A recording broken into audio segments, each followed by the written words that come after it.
நீங்கள் பார்க்குற இந்த மிஷினோட பேர் சிபிஆர் மிஷின் இல்லைனா செஸ்ட் கம்ப்ரெஷன் டிவைஸ் அப்படின்னு சொல்லுவாங்க. இதை ஹாஸ்பிட்டலில் எதுக்காக யூஸ் பண்ணுறாங்க, இதோட ப்ரைஸ் என்ன அப்படிங்கிற இந்த வீடியோவில் நான் சொல்கிறேன். பொதுவாக பொதுவெளிகளில் யாராவது அன்கான்ஷியஸ் ஆகிட்டாலோ இல்லை பேச்சு மூச்சு இல்லாமல் விழுந்துட்டாங்க, இல்லை அவங்க இதயம் நின்று போச்சு அப்படின்னு தெரிஞ்சால் நம்ம அவங்களோட செஸ்ட் மேலே கையை வச்சு வேகமாக அழுத்துறது மூலயமா நின்று போன இதயத்தை திருப்பி துடிக்க வைக்க முடியும். இந்த முறைக்கு பேர் சிபிஆர் முறை அப்படின்னு சொல்லுவாங்க. இதே மாதிரி ஒரு சுச்சுவேஷன் ஆம்புலன்ஸ்லேயோ இல்லை ஹாஸ்பிட்டல்லையோ ஏற்பட்டால் இந்த சிபிஆர் மிஷினை பேஷண்ட்டோட செஸ்ட் மேலே கனெக்ட் பண்ணிடுவாங்க.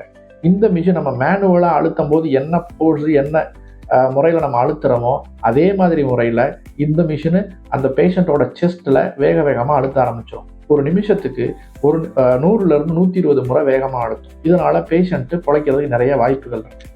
இந்த மாதிரி மிஷின் அழுத்திக்கிட்டு இருக்கும்போது அங்கே இருக்க ஹெல்த் கேர் ஒர்க்கர்ஸ் அவங்களுக்கு தேவையான, அதாவது பேஷண்ட்டுக்கு தேவையான முதலுதவிகள் ப்ளஸ் வென்டிலேட்டர் ரெடி பண்ணுற இந்த மாதிரி வேலைகளை செய்யலாம். இது மேலை நாடுகளில், அதாவது வெளிநாடுகளில் பரவலாக நிறையா ஹாஸ்பிட்டல்ஸ்லையும் ஆம்புலன்ஸ்லையும் யூஸ் பண்ணுறாங்க. இது நம்ம ஊர்களில் யாராவது யூஸ் பண்ணி பார்த்துருந்தீங்க அப்படின்னா கமெண்ட்டில் சொல்லுங்கள். இதோட விலை சுமார் 5 லட்ச ரூபாய்க்கு மேலே வரும். இதே மாதிரி ஹாஸ்பிட்டல் எக்யூப்மெண்ட் சம்மந்தமான சுவாரஸ்யமான தகவல்கள் தெரிஞ்சுக்கிறதுக்கு நம்ம டாக்டர்ஸ் ஃப்ரெண்ட் சேனலை சப்ஸ்கிரைப் பண்ணி வச்சுக்கோங்க. மறுபடியும் சந்திப்போம். தேங்க்யூ.